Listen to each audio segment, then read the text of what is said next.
Assalamualaikum warahmatullahi wabarakatuh. Perkenalkan, nama saya Konya Turiskia dengan NIM 1262062020052. Halo anak-anak, saya akan menceritakan sebuah dongeng yang berjudul Kancil dan Kelinci yang Suka Menolong. Mari kita dengar ceritanya. Di sebuah hutan yang sangat lebat terdapat seekor kancil, kelinci, dan singa.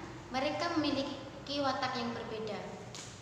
Kancil dan kelinci yang baik hati dan suka tolong-menolong berbeda dengan singa si raja hutan yang jahat dan suka berbohong. Suatu hari, kelinci sedang berjalan-jalan sendiri di tengah hutan. Sejuk sekali udaranya, sambil memakan wortel yang ada di tangannya. Tiba-tiba muncullah si singa yang akan memangsa si kelinci. Si kelinci seketika takut dan berteriak minta tolong. Tolong, tolong, tolong. Si singa terus mengejar si kelinci, tapi si kelinci pandai sekali melompat. Hingga si singa hampir kehilangan jejak si kelinci. Ketika si kelinci melompat dengan ketakutan, tiba-tiba datanglah si kancil, menariknya dan membawanya untuk bersembunyi. Si singa melihat kejadian itu, dan itu membuat si singa marah. Akhirnya si singa kehilangan mangsanya. Si singa berniat akan membalas dendam dengan si kancil.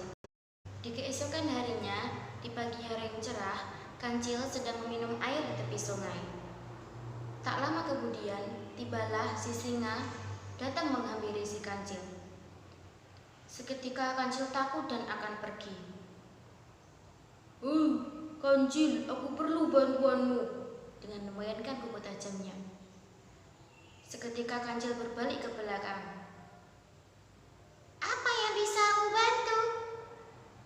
Tapi kamu tidak akan memakanku, kan?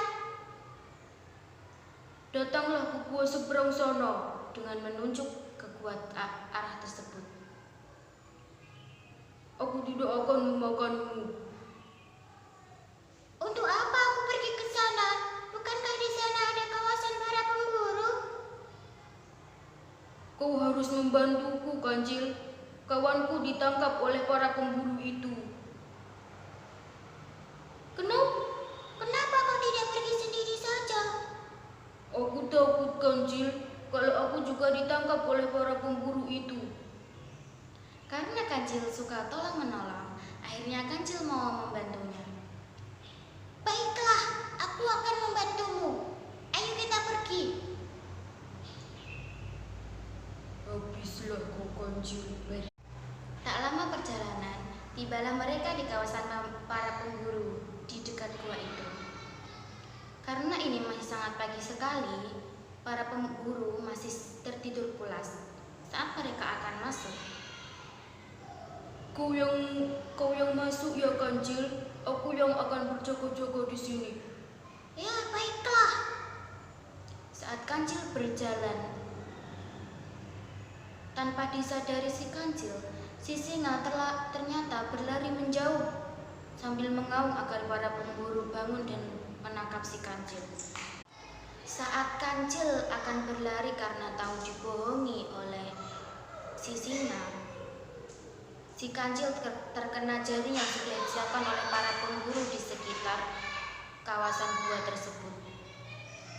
Seketika si kancil panik dan berteriak minta tolong. Tolong, tolong, tolong.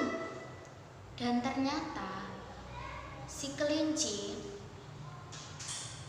dari tadi membuntuti si singa dan si kancil. Secepat mungkin si kelinci menolong si kancil sebelum para pemburu itu datang dengan menggigit jaringnya hingga terputus. Saat si singa berjalan dengan senang, si singa tidak menyadari kalau di depannya ada sebuah jaring. Akhirnya si singa terperangkap oleh jaring itu. Akhirnya para pemburu datang karena awangan singa. Pemburu berpikir kalau ada yang tertangkap di jaringnya. Ternyata benar. Setelah itu, pemburu membawanya pergi ke gua. Setibanya di gua, singa tidak melihat kancil. dan membuat singa marah dan berteriak, "Kucing!" Saat kelinci dan kancil sudah di tempat yang aman, mereka mendengar teriakan singa. Itu pertanda kalau si singa ditangkap oleh para pemburu itu. "Kelinci, ayo kita tolong si singa." "Ayo." Akhirnya mereka sepakat untuk menolong si singa karena mereka suka tolong-menolong. Malam harinya, pada saat para pemburu itu tidur, si kelinci dan si kancil menyelinap masuk dan secepat mungkin menolong si singa dengan mengambil kuncinya dan membuka pintu besinya. Setibanya mereka di tempat yang aman, si singa merasa bersalah kepada kancil karena sudah menjebaknya.